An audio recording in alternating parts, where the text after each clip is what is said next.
Dalam kubur ada dua jenis kubur. Satu, kubur yang bercahaya dan juga kubur yang gembira ahlinya. Satu yang gelap dan sunyi. Kubur apakah yang bercahaya dan gembira ahlinya? Iaitu kubur yang terus didoakan oleh anak-anak dan keturunannya. Gembira dia, pahala tetap sampai. Berseri-seri kubur itu, gembira ahlinya. Kubur yang senyap, sunyi, gelap, suram dan sedih ahli penghuninya apabila anak-anaknya, keturunannya tidak ingat dan tidak mendoakannya. Ini Allah sebut, idza mata ibnu adam inqata amalu illa min thalatha, mati anak Adam terputus amalannya kecuali 3. Dari antaranya adalah wa waladun salih yad'u, anak soleh yang mendoakan. Saya ibu akak-akak tuan-tuan sekalian kan, nak kongsikan pengalaman saya sebagai seorang anak. Pengalaman saya sebagai seorang anak. Okey. Arwah ayah saya ni ustaz. Ada orang cakap, untunglah ustaz, patutlah jadi ustaz, ayah ustaz. Untunglah ustaz. Ayah kalau ustaz digarang tau. Oh, tanyalah ustaz-ustaz kita kan. Tanya ustazah-ustazah kita depan saya. Dia ada anak digarang tak? Ustaz ni garang. Oh, garang ibu kakak sekalian kan. Dia banyak nasihat dekat saya. Kan? Ketika hari dia meninggal, ada satu nasihat saya tak lupa.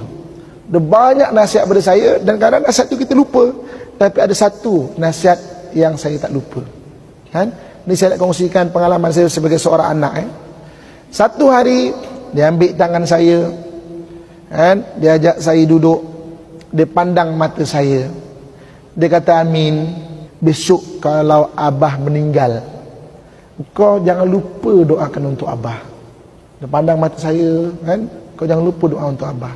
Dah pandai belum doa untuk abah ini? Hari dia meninggal, banyak pesanan dia saya lupa, tapi pesanan ni saya tak lupa. Sebab dia pernah sebut kat saya benda itu pada saya, dekat telinga saya. Kan?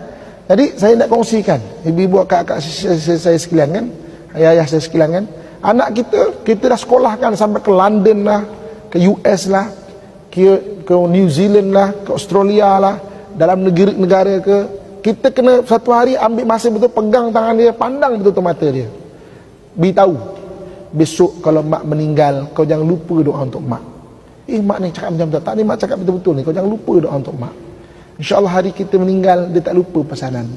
Sebab kita pernah pesankan. Ini kadang-kadang, saya kalau pimpin tahlil dekat sekitar Lembah Kelang ni, kadang-kadang ada yang bertahlil tu orang masjid. Orang masjid La ilaha illallah, la ilaha illallah. Anaknya mana? Main WhatsApp kat luar bang. Kat luar, berbual-bual kat luar, syok rokok kat luar, berselfie.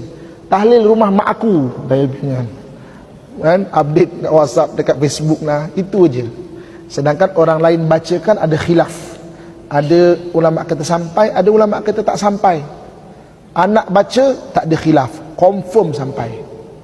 Kan? So pesan pada anak. Itu pengalaman saya sebagai seorang anak.